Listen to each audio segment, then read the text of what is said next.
Assalamualaikum warahmatullahi wabarakatuh. Bismillah, alhamdulillah. Alhamdulillahi haqqa hamdi hamdan hamidin ahmadu syukran li jami'i ni'amih wa mazidih. Wa salli wa sallimu ala nabiyil karim habibina wa syafi'ina wa qurrati a'yunina Muhammad wa ala alihi wa ashabihi. Amma ba'du, hadratal muhtaramin, para asatid, Bapak Ibu rahimakumullah.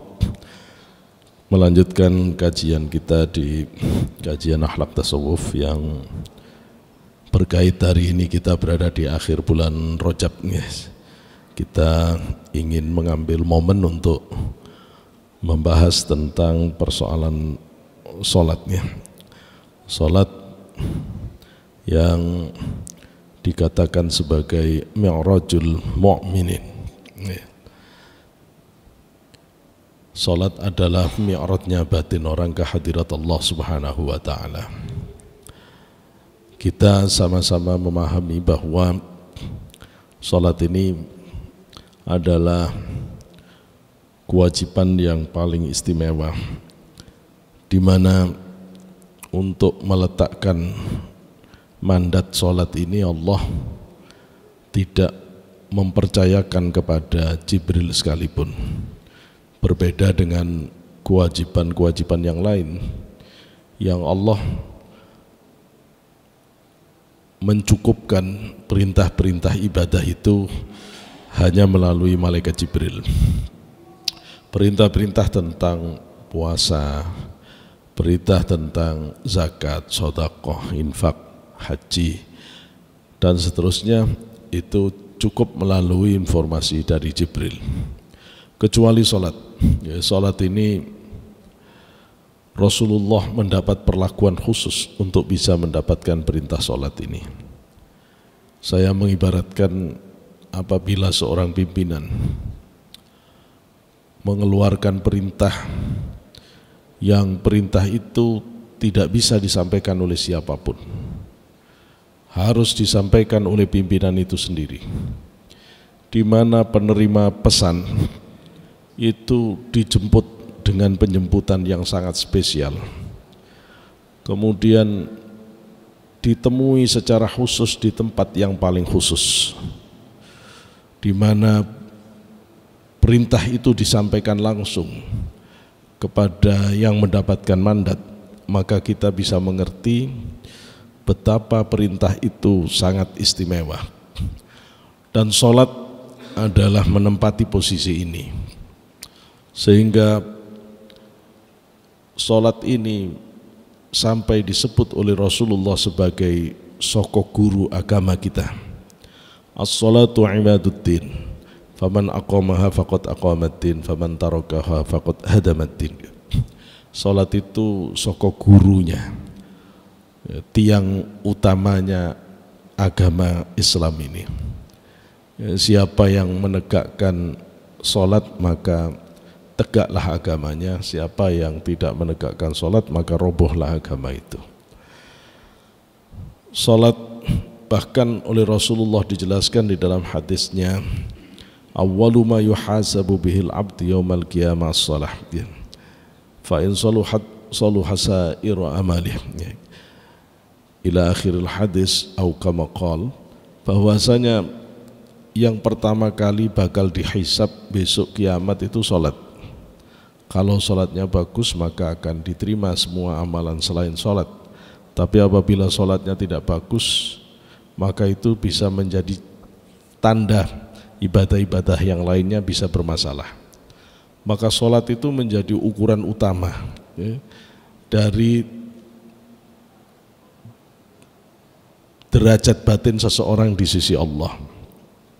Sholat menjadi ukuran bagi ketinggian ketakwaan seseorang di sisi Allah.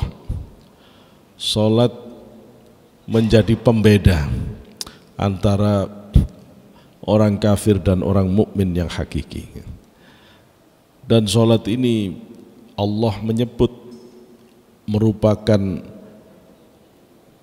cara untuk bisa membuat orang itu berhenti dari perbuatan keji dan mungkar, di mana Allah mengingatkan innas salata tanha 'anil fahsya'i wal munkar. Sesungguhnya salat itu bisa mencegah seseorang dari perbuatan keji dan mungkar. Ketika Allah menyatakan bahwa sholat itu mencegah perbuatan keji dan mungkar, di situ pasti tidak ada margin of error-nya. Sebagaimana tim survei yang sekarang ini sedang ramai mensurvei calon presiden wapres, itu semua menyisakan margin of error, bisa 2% dan seterusnya. Ketika Allah menyatakan di dalam Al-Quran, maka kebenaran itu tidak menyisakan 0,0000 sekian persen sedikit pun ya, untuk kebenaran yang Allah sampaikan. Artinya bahwa sholat itu benar-benar bisa menghentikan perbuatan orang dari perbuatan keji maupun perbuatan mungkar. Pertanyaannya adalah kenapa kemudian masih banyak orang sholat tetapi dia masih berbuat keji dan mungkar?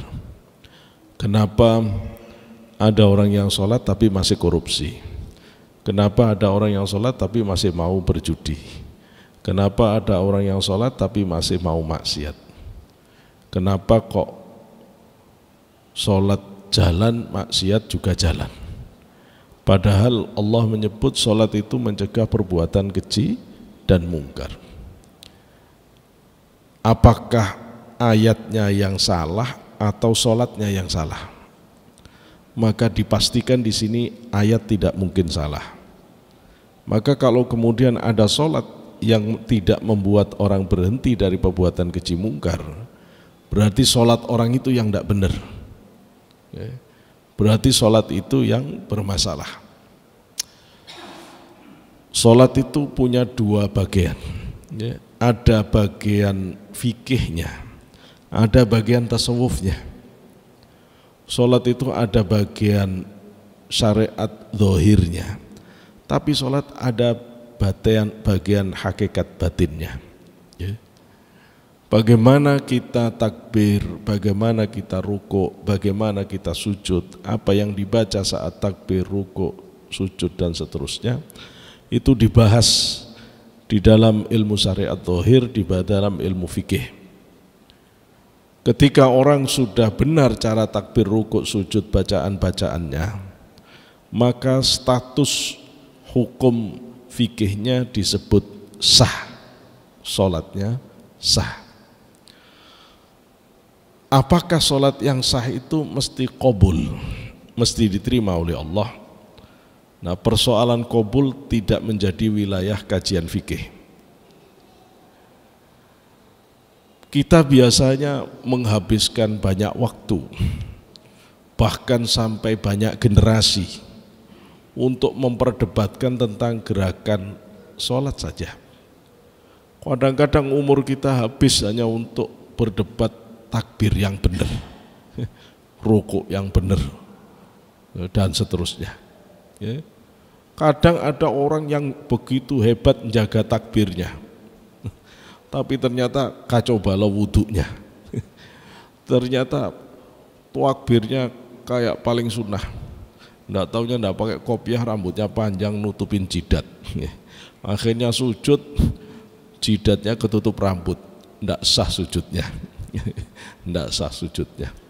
Anggota sujud itu ada 7, itu harus nempel semua. Jidat 1, 2 telapak tangan, 3 tangan kanan, tangan kiri, 3 lutut kanan, lutut kiri, 4, 5 telapak kaki, ujung telapak kaki kanan, ujung telapak kaki kiri, itu wajib nempel. Wajib nempel dan tidak boleh ada yang menghalangi. Ada orang yang sok-sokan pakai surban, pakai imamah, jidatnya ditutupin pakai imamah, terus sholat malah nggak sah. Kayak kiai malah nggak sah. Makanya kaya itu bukan kiai, kaya itu bukan kiai. Jadi orang harus tahu aturan-aturan ini. Maka ini sudah dibahas secara mendetail di dalam kajian ilmu fikih. Ada orang yang tidak mau ilmu fikih. Ilmu fikih itu cuma bikin riwah saja, mau langsung nyari hadis sendiri, mau langsung memahami Quran sendiri tapi ilmunya nggak cukup. Akhirnya tambah bingung sendiri, nyalah-nyalahkan malah dia sendiri yang banyak salahnya.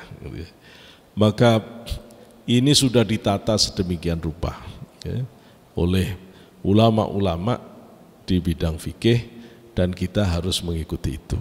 Walaupun dalam konteks aturan dohir sholat itu ada tanawu'ul ibadah, ada keragaman variasi yang itu dari Rasulullah sendiri. Memang Rasulullah yang kadang takbirnya begini, kadang takbirnya begini. Jadi ya, orang yang baca hadis cuma ngotot baru tahu hadis yang begini, dia nganggap yang takbir begini tidak dari Rasulullah. Kalau orang tahu yang begini juga dari Rasulullah, dia ya senyum-senyum saja. Ya, kamu aja baca hadisnya kurang lengkap. Jadi kalau kita mengerti ini maka menjadi tenang. Ya. Ada hadis yang menjelaskan bahwa Rasul, kalau kita baca hadis-hadis ini ada di dalam kitab Tafsir Ayatul Ahkam yang ditulis oleh Ali As-Sobuni. Ada hadis yang menjelaskan bahwa Rasulullah itu kalau sholat tidak baca bismillah, langsung Fatihah. Alhamdulillahi Rabbil Alamin Ar-Rahmanir-Rahim. Maka jadilah ini madhab Maliki. Ya, orang-orang yang mengikuti Imam Malik tidak pakai bismillah. Ada hadis yang mengatakan bahwa Rasulullah itu kalau baca Fatihah pakai bismillah, cuma bismillahnya sir, hampir-hampir gak kedengaran. Bismillahirrahmanirrahim. Alhamdulillahi Rabbil Alamin. Nah, ini yang kemudian diikuti oleh Imam Ahmad Hambali dan Imam Hanafi, ya, madhab Hanafi. Ya, banyak-banyaknya kalau di Indonesia diikuti oleh orang-orang Muhammadiyah. Tapi ada hadis yang menjelaskan bahwa Rasulullah itu kalau membaca Fatihah bismillahnya keras. Bismillahirrahmanirrahim. Alhamdulillahi Rabbil Alamin. Diambil oleh Imam Syafi'i. Jadilah Syafi'iyah. Tidak usah ngotot. Jangan bilang hadis Rasul cuma satu, hadisnya 3. Dan sampai tidak bisa mengatakan satu aja yang dipakai, tidak bisa. 3-3-nya itu ada hadisnya. Ya, 3-3-nya ada dasar. Ya sudah, dada kita yang luas menerima perbedaan ini. Ya, menerima perbedaan ini. Ada hadis yang mengatakan Rasulullah kunut itu cuma 1 bulan. Ya. Sehingga yang dipakai hadis itu subuh tidak kunut. Ya udah dia nggak kunut. Tapi hadis yang lain mengatakan bahwa Anas bin Malik yang merupakan pembantu Rasulullah, beliau mengatakan 10 tahun sebelum Rasulullah pulang ke hadirat Allah, aku selalu membantu Rasulullah dan tidak pernah tidak sholat subuh bersama Rasulullah, dan aku melihat Rasulullah selalu kunut. Nah, maka ulama NU ngambil yang kunut, ngambil yang kunut. Muhammadiyah ngambil yang tidak kunut. Ada hadisnya, ya ada hadisnya. Wis gak usah bentrok, ya gak usah bentrok. Semakin orang ngotot dalam perbedaan, semakin kelihatan belajarnya baru dapat sedikit. Ya. Kalau orang sudah luas bacaannya terhadap persoalan-persoalan ini, dia akan tahu bahwa tanawu'ul ibadah itu terjadi, bisa jadi karena Rasulullahnya memang yang berbeda-beda variasi ibadahnya, bisa jadi tafsirnya yang berbeda terhadap hadis. Misalnya Rasulullah kunut, sama-sama pegang hadis Rasulullah kunut, itu saja bisa berbeda. Imam Malik mengatakan kunutnya sebelum rukuk tanpa ngangkat tangan. Imam Syafi'i mengatakan kunutnya setelah rukuk ngangkat tangan. Loh gimana? Terus mau konfirmasi ke siapa? Rasulullah udah gak ada, gitu kan? Rasulullah udah gak ada. Nah ini namanya perbedaan-perbedaan furu'iyah. Nggak usah ngotot-ngototan, ya. Nggak usah ngotot-ngototan. Yang penting konsisten. Kalau ikut Imam Syafi'i ya kunut setelah rukuk ngangkat tangan. Kalau memang madhab Maliki ya ikut Maliki, ya. Kalau sudah tidak pakai bismillah langsung alhamdulillahirabbilalamin. Salat subuh jenengan siap-siap, berarti nanti mereka akan kunut sebelum rukuk tanpa ngangkat tangan. Aminnya pasti siri. Ghairil maghdubi alaihim waladdallin. Tidak akan keras. Amin. Gitu tok. Karena pas itu ngambil hadis yang amin tidak usah dikeraskan. Madhab Maliki. Tapi kalau sudah Bismillahirrahmanirrahim, Alhamdulillahirabbilalamin, pasti tidak gonot. Karena Imam Hanafi, Imam Ahmad bin Hanbal tidak pakai hadis yang gunut. Nah, kita tahu. Kalau sudah Bismillahirrahmanirrahim, Alhamdulillahirabbilalamin, ini pasti aminnya kenceng. Amin. Imam Ahmad, Imam Hanafi, Imam Syafi'i sama. Amin sama kencengnya. Lah dalam hal amin tidak ada bentrok kita di Indonesia. Kenapa? Karena Imam Ahmad, Imam Hanafi, Imam Syafi'i sama-sama pakai hadis yang amin kenceng gitu. Kalau di sini ada yang madzhab Maliki pasti ngajakin bentrok lagi gara-gara ngajinya kurang gitu loh. Repot sama orang ngaji kurang itu memang, Pak. Agama ini dibikin ruwet oleh orang-orang yang dangkal pikirannya. Semua yang jadi teroris, semua yang setiap hari nyalah-nyalahkan orang itu picik ilmunya. Pengetahuannya sedikit, ngajinya sedikit. Sehingga akhirnya tidak bisa melihat perbedaan-perbedaan. Maka nanti kalau bismillahnya kenceng, pasti nanti kunut. Pasti nanti kunut. Cuma ada orang yang tidak pernah belajar fikih muqaron, terus bikin bingung yang makmum. Bismillahirrahmanirrahim, salat subuh. Kan harusnya kunut ini, bismillahnya kenceng kok Imam Syafi'i ini. Begitu waladdallin amin wis Imam Syafi'i. Begitu kunut bablas gak kunut. Ini ruwet ini gitu ya. Ini ruwet ini. Jadi ini kayak orang yang seragamnya kelihatan anak UI tapi ternyata kok bukan UI gitu ya. Jadi ini kayak pakaian olahraga tapi kok ternyata mau ke kantor. Ini jadi bingung kitanya gitu. Jadi nah, aturan-aturan begini ini kalau dibaca di fikih itu indah sekali. Fikih itu adalah postulasi dari kesimpulan-kesimpulan dari ayat-ayat yang secara terinci yang membahas tentang hukum dengan menggunakan metodologi yang bisa dipertanggungjawabkan secara kepakaran keilmuan. Sehingga tidak mungkin atau sangat sedikit kemungkinan keliru di dalam memahami ayat maupun hadis. Maka begitu bagusnya ilmu ini.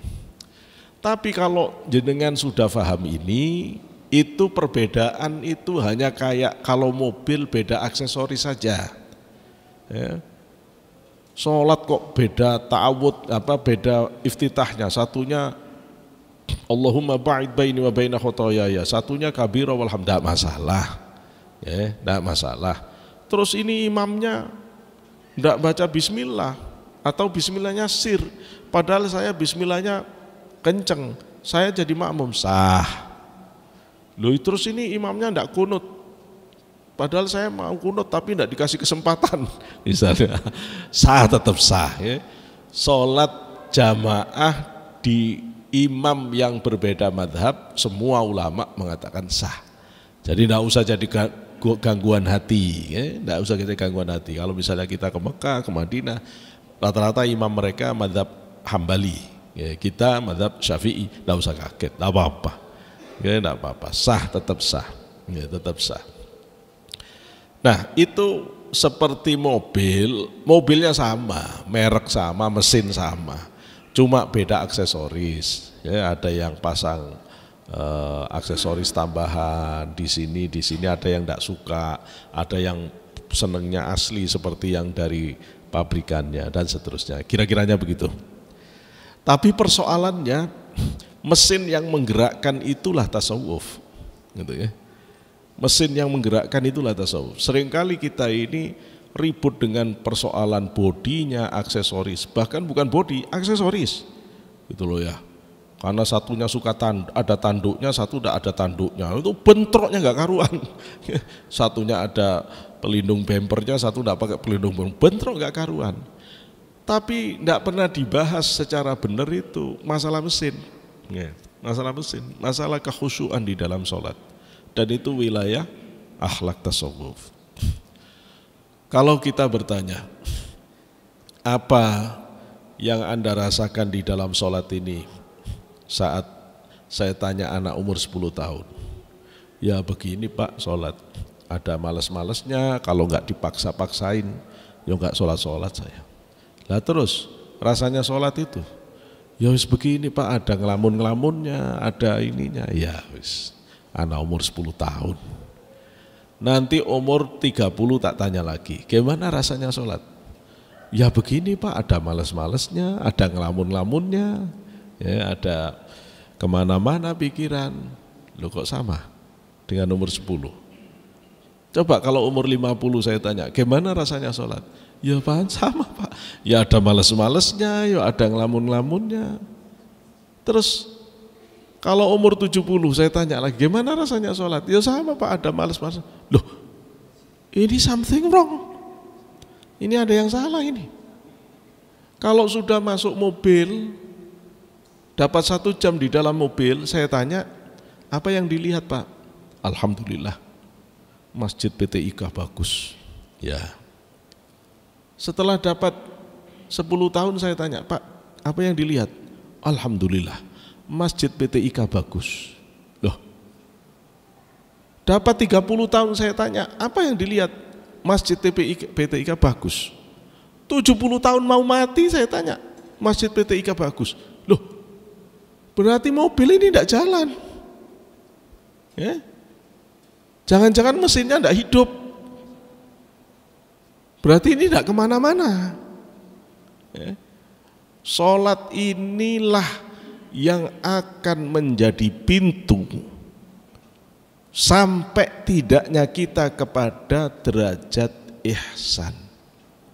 Karena ketika Rasulullah menjawab pertanyaan malaikat Jibril di dalam hadis Jibril, al-ihsan ka'annaka tarahu fa illam takun tarahu fa innahu yarak. Ihsan itu adalah keadaan batin saat ibadah, saat sholat, itu seolah-olah melihat Allah.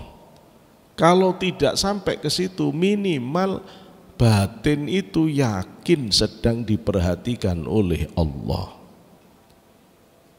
Loh, ternyata jangankan batin sholat seolah-olah melihat Allah, batin sholat fokus sadar kita dilihat Allah saja, itu repot.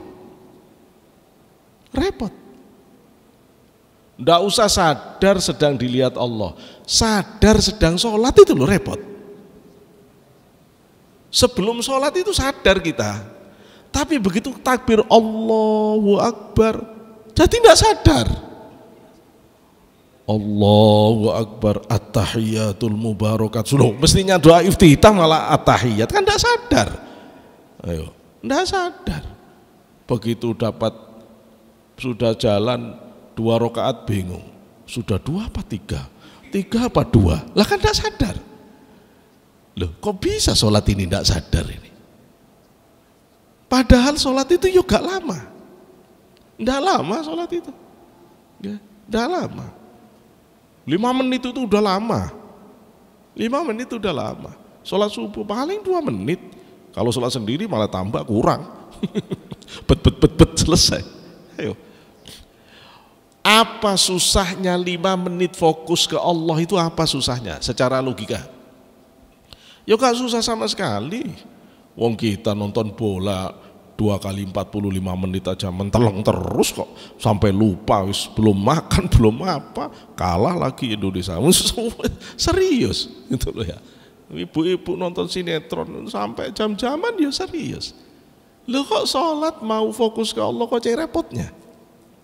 Loh itu yang disebut oleh Allah itu, sholat itu sebenarnya lakabiratun illa alal khosyin. Sholat itu memang persoalan besar. Bisa khusyuk itu bukan persoalan kecil.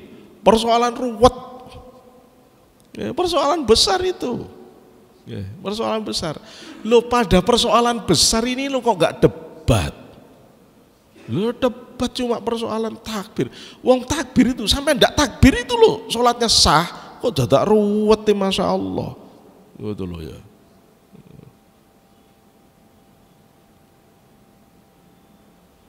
Pada persoalan-persoalan yang sebenarnya ada toleransi kita itu bingung. Pada persoalan yang tidak ada toleransi kita abai. Menghadap kiblat. Quran menyebut fawalli wajhaka syatral masjidil haram.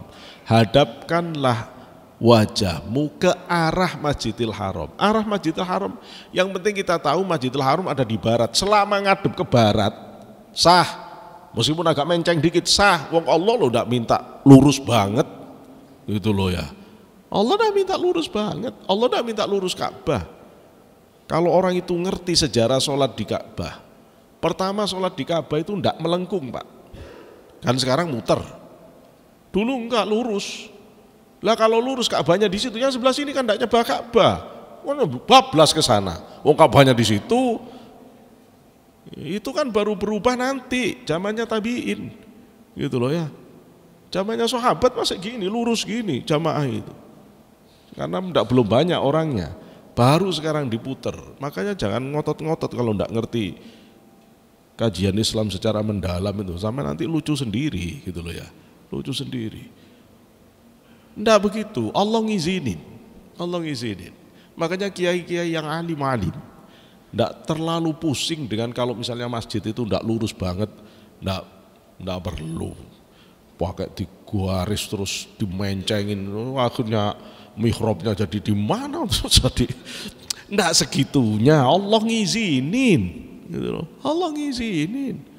Lah kalau kaku-kakuan begitu pak, berarti kalau kita naik pesawat ndak usah sholat. Sampean kalau maksa sholat, sholatnya mengkurep. Wong Ka'bahnya di bawah. Nah, sama mau ngadep kemana? Sholatnya mengkurep begini, mengkurep juga tidak dapat, ngabung kurep. Aduh, tidak begitu, tidak begitu. Allah ngizinin. Yang penting arahnya di mana, udah sholat. Tapi pada batin Allah tidak ngizinin kita geser. Batin itu harus lurus Allah, tidak boleh geser selain Allah. Pada batin yang Allah tidak mengizinkan bergeser, kita abai. Begitu Allahu Akbar. Duh, ini kalau hujan urusan masih belum selesai. Ini terus nanti bagaimana? Begitu kita Allahu Akbar, pingin ngaji tapi perutku lapar. Ini ngaji apa makan? Jadi repot gitu loh ya.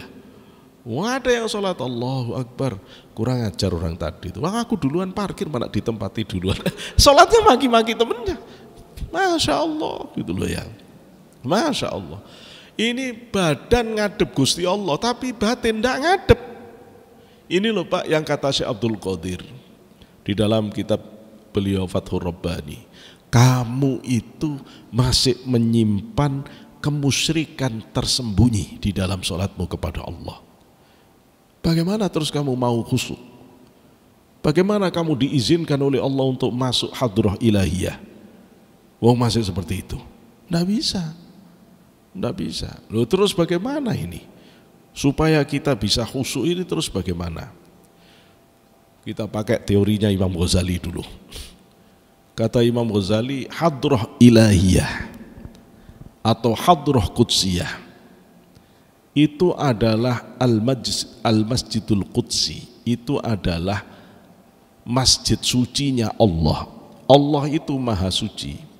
Allah tidak akan mengizinkan siapapun yang tidak suci untuk menghadap. Itu clear. Siapapun, mau keturunan siapapun, pokoknya kalau enggak suci Allah enggak akan terima. Harus suci orang sampai ke Allah. Ini nanti yang menjadi persoalan, kenapa khusyuk itu repot itu ya ini. Untuk bisa suci, kata Imam Ghazali, suci itu ada 4 tingkatan. Yang pertama tadhhirul zahir, suci lahiriah, suci badan. Atau tadhhirul arkan, suci anggota tubuh. Yang ketiga tadhhirul qalbi, suci hati. Yang keempat tadhhirus sirri, suci mata batin. 4 kesucian ini mutlak ada. Dan 4 kesucian ini hierarkis. Nggak bisa orang mengatakan udahlah 2 aja. Ya Allah 2 aja ya Allah. Maksud nggak bisa begitu. 4-4-nya harus kita capai. Kalau benar kepingin khusyuk yang sebenar-benarnya. Kalau orang kepingin tahu sholat yang benar-benar nikmat di hadapan Allah, yang mengalahkan perempuan paling cantik sekalipun, karena Rasulullah mengatakan aku dibuat cinta oleh Allah di dunia ini 3 hal: wewangian, istri solihah, sholat. Wa qurratu aini fis sholah, tetapi yang paling mempesona di hatiku sholat. Sholat itu menyediakan sebuah pengalaman batin yang lebih nikmat daripada tidur dengan istri yang dia itu Miss Universe yang paling solihah. Dan tidak ada itu, Miss Universe solihah itu tidak akan ada gitu loh ya. Seandainya ada pun itu kalah sama sholat. Loh kok kita tidak bisa ngerti kenikmatan itu? Kok kita tidak pernah kepikiran untuk menggapai kenikmatan itu? Syaratnya 4. Pertama, tadhhirudz dzahir anin najasat wal ahdas. Bersih zahir badan dari najis dan hadas. Sebelum ngomong tentang khusyuk harus dipastikan ngerti bersuci dari najis. Saya paling khawatir kalau kemudian kita kencing, tempat kencingnya berdiri. Itu kalau orang tidak benar-benar hati-hati pasti mercik. Kalau sudah kepercik, wis pulang Pak. Meskipun Jumatan pulang. Ndak sah. Ndak sah. Ayo cari sarung yang benar. Mercik. Ya mercik. Harus bisa ngerti ini, enggak boleh telah Gusti Allah Maha Pemurah. Kata Imam Ghazali, banyaknya orang masuk neraka itu karena selalu mengatakan Allah Maha Pengampun, Allah Maha Pemurah. Sementara dia teledor untuk meminta maaf kepada Allah. Nggak bisa begitu. Memang kalau jenengan terus mau masuk PTIK, terus pimpinan PTIK itu loh orangnya penyayang semua, nggak belajar juga, ya nggak akan bisa masuk.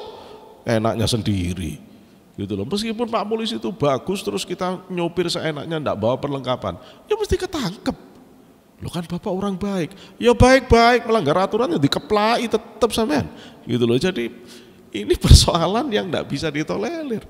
Allah juga begitu, Allah juga begitu. Maka harus suci, suci dari najis. Berarti kita harus tahu bab najis. Tapi orang bersuci itu kan harus ngerti jenis air yang dipakai untuk mensucikan.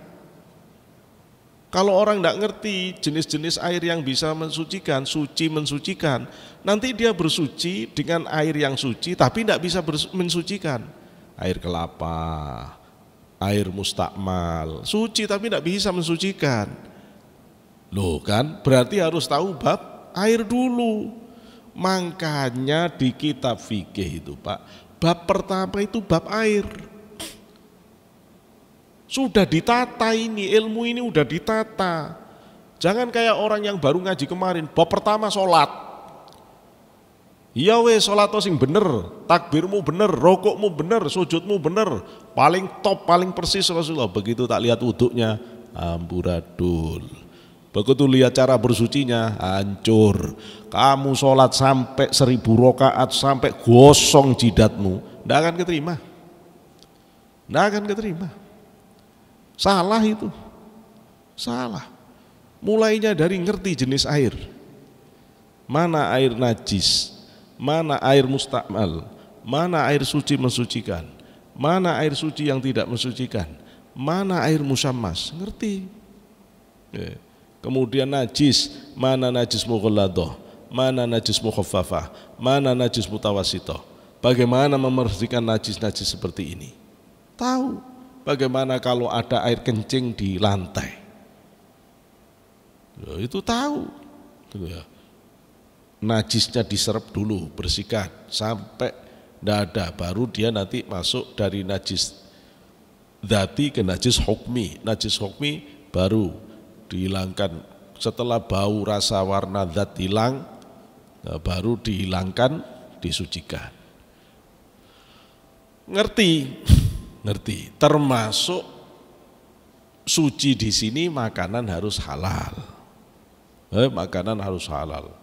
Wah, orang itu Pak hafal Quran, ngajinya bagus, wudunya bagus, sesucinya bagus, sholatnya itu loh jamaah sama malaikat Jibril, makanannya haram, tidak akan keterima, tidak akan keterima. Ayo sudah, rizkinya rizki haram, ikut judi online, tidak akan keterima. Loh tapi khusyuk Pak, meskipun dia ikut judi online itu sholatnya khusyuk Pak, rajin. Dia kalau sholat sunnah banyak. Orang yang kuat ibadah, banyak ibadah dari rizki haram itu seperti merpati yang mengerami telur busuk. Semakin lama dia rami, dia tidak akan menuai apa-apa kecuali tambah busuk telur itu. Tambah busuk telur itu. Tidak boleh begitu. Maka saya selalu pesan, kalau kita punya baju dikasih orang, kita tahu itu sebenarnya hasil judi yang kita terus dibeli mahal memang, nggak usah dipakai sholat.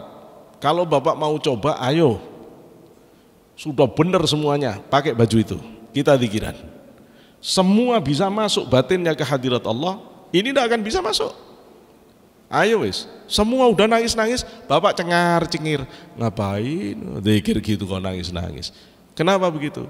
Baju Bapak haram, Bapak diharamkan oleh Allah untuk bisa merasakan itu. Apalagi kalau masuk ke tubuh, gitu loh ya. Maka orang yang kepingin ngadep Gusti Allah khusyuk, pertama dia harus pastikan tidak ada makanan yang tidak halal masuk ke dalam tubuhnya. Tidak boleh ada makanan haram masuk, walaupun cuma sebutir sekalipun beras, jangan dimakan. Harus tegas kita ini. Begitu dapat rezeki kita harus tahu, ini halal, ini thayyiban. Ini yang harus makan. Ngomong ke istri, ini yang kita makan.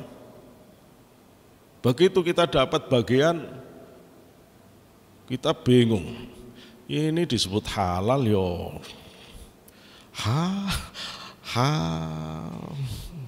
Halal apa gitu. Tapi disebut haram kayaknya sih gak. Ya terus apa begini nih? Pak ini jangan masuk perut sudah kalau begini ini. Jangan masuk perut. Tapi kalau kita udah tahu ini haram, udah jangan dibawa pulang. Ini dibawa pulang campur dengan harta kita yang halal. Ini yang bikin nanti harta kita yang halal itu jadi hilang karena persoalan ini. Ini kalau kita belikan mobil ini yang bisa tabrakan bikin masalah itu ini. Ini kalau disimpan di rumah ini yang bikin kebakaran ndak karuan ini. Ya, udah berhenti. Jangan diterus-teruskan itu. Itu kalau Allah sayang. Kalau Allah tidak sayang ya enggak Pak. Allah itu idza ghadaballahu 'abdan razzaqahu Allahu malan haraman. Dalam hadis yang Rasulullah pesan ke Sayyidina Ali. Allah kalau benci ke seseorang tidak dijadikan miskin Pak, dijadikan kaya raya tapi rizkinya haram semua. Kaya tapi rizkinya haram semua. Fa idza ishtadda ghadabuhu wakalahu syaitanan. Kalau Allah udah nek sama orang itu, marah banget, Allah berhenti memberi bimbingan batin, dilepaskan yang bimbing setan. Wah, akhirnya pikirannya setan semua. Kalau bikin usaha, setan semua. Sudah tidak ada perasaan kepada orang. Orang digorok semua. Ya situ sudah, pikirannya udah kesetanan. Cara melakukan kegiatan udah kesetanan. Ya memang dia sudah pimpinannya setan. Wakalahu syaitanan. Jangan begini, hidup ini sebentar. Maka orang harus memastikan makanan halal. Kalau orang makanannya halal, maka akan jernih batinnya. Kalau orang jernih batinnya akan bisa nangkap kedekatan dengan Allah. Kalau orang makanannya halal akan kuat fisiknya. Maka yang membuat ngantuan diantaranya makanan tidak halal yang kita nggak tahu. Ya. Oh, kita itu ndak sudah konsisten ndak makan yang haram. Cuma pas beli bakso kita ndak tahu ternyata dagingnya dicampur daging celeng, kita nggak tahu kita. Cuma kok gurihnya enak di situ, ya kita beli terus. Ya ndak tahu ya ndak dosa. Cuma efeknya tetap akan ada. Apa efeknya? Ngantuan. Ngantuk, berat banget itu, ngantuk lagi. Kenapa? Kata Syekh Abdul Wahab Sya'rani, orang baik, orang soleh, kalau secara tidak sadar kemasukan barang yang tidak halal, maka akan dibuat ngantuk oleh Allah. Kenapa? Karena makanan haram itu akan berubah di tubuh jadi energi haram. Energi haram itu normalnya akan berubah menjadi perbuatan haram. Tidak ada orang zina yang tidak makan haram dulu. Tidak ada orang rizkinya bagus, amalannya bagus, tahu-tahu zina. Tidak ada.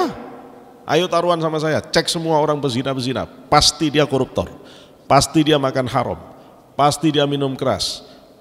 Ketemu semua nanti. Awalnya dari situ. Tidak bisa orang melakukan keharaman dengan energi yang tidak haram, tidak bisa. Tidak bisa. Kalau bapak makanannya halal, pasti terus tergerak taat. Senang ibadah, senang ngaji, sayang ke orang, pasti itu ada dampaknya. Dan dampak lainnya, jenengan lebih kuat sehat. Kuat bangun malam, kuat zikiran, itu. Makanya kalau jenengan lihat ulama-ulama top kita, seperti Imam Ahmad bin Hambal tidak pernah tidur malam. Imam Hanafi 40 tahun wakilah, 50 tahun sholat isya dengan wudhu, sholat subuh dengan wudhu isyaknya. Syekh Abdul Qadir menurut pengakuan pembantu rumah tangganya 40 tahun kalau sholat subuh tidak usah wudhu, tidak pernah tidur dari isya sampai subuh. Kita bayangin itu aja kita tidak kuat, apalagi jalanin gitu loh ya. Kenapa? Saking sucinya makanan. Ya, tidak ada orang kuat kalau makanannya sudah kena campur-campur. Mungkin ini juga yang membuat kita ngantuan, tidak kuatan ibadah ya gara-gara ini. Karena kalau jenengan kepingin mau benahi dari awal, pastikan makanan halal ini. Kalau sudah benar wudhunya, makanannya halal, selesai sudah. Benar wudhunya, benar mandi junubnya, mandi hadas besarnya benar, wudhunya benar, berarti suci tingkat pertama selesai. Jenengan masuk level kedua, tadhirul jawari, mensucikan anggota badan, anggota tubuh. Disucikan dari apa? Anggota badan ini, anil jaroim, dari dosa-dosa pidana, mukul orang, nempeleng orang, nendang orang, tapi juga dari dosa-dosa panca indera, mandang yang haram, dengar yang haram, mulut kita berbohong, berghibah, memfitnah, ini harus ditobati semua. Kalau ini tidak ditobati, tidak bisa kita masuk ke hadroh ilahiyah, tidak akan bisa khusyuk. Harus berani kita berhenti dari semua keburukan ini. Minta maaf. Kalau kita salah kepada orang harus gentle, kita harus berani minta maaf. Ya. Kata para ulama, salah kita kepada orang lain itu bisa pada 3 hal. 1 pada diri, 2 pada harta, 3 pada harga diri, kehormatan. Kalau kita pernah nempeleng orang, datangi minta maaf, saya nempeleng kamu. Terus dia bilang, aku tidak mau maafkan kecuali aku nempeleng, ya wis tempelengan. Harus begitu. Makanya Rasulullah sebelum meninggal itu, dia buka bajunya, dia mengatakan siapa yang dulu pernah terlukai oleh aku, silahkan balas hari ini. Kan begitu. Karena Rasul tidak mau kalau nanti terjadi penuntutan itu di akhirat. Karena dosa terhadap sesama tidak mungkin dilepaskan oleh Allah tuntutannya besok di akhirat. Sekecil apapun kedzaliman kita, maka kita harus minta maaf. Yang kedua, kalau kita zalim dengan mengambil hartanya, harus dikembalikan.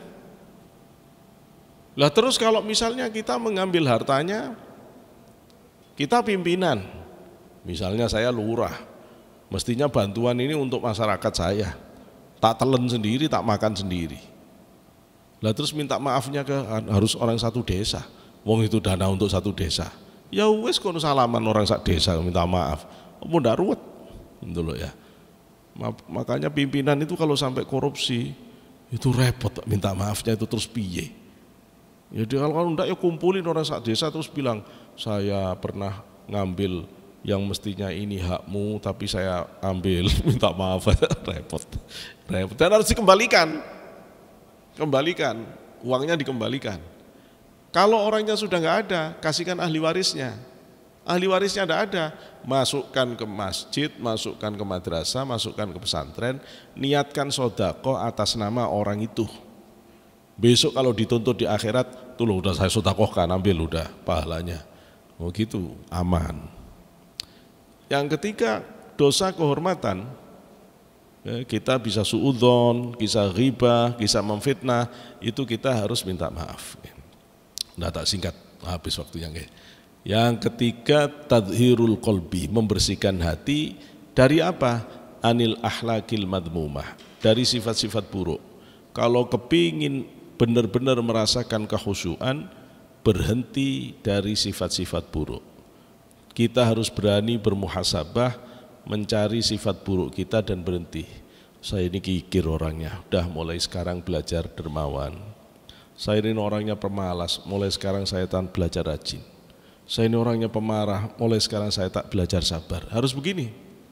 Ya, maka kalau sudah bersih dari sifat buruk, yang terakhir tadhirus sirri amma siwallah, membersihkan mata batin dari selain Allah, belajar memfokuskan hati kepada Allah. Latihannya di mana? Di zikir. Karena itu Allah ngajari sholat khusyuk itu dari zikir.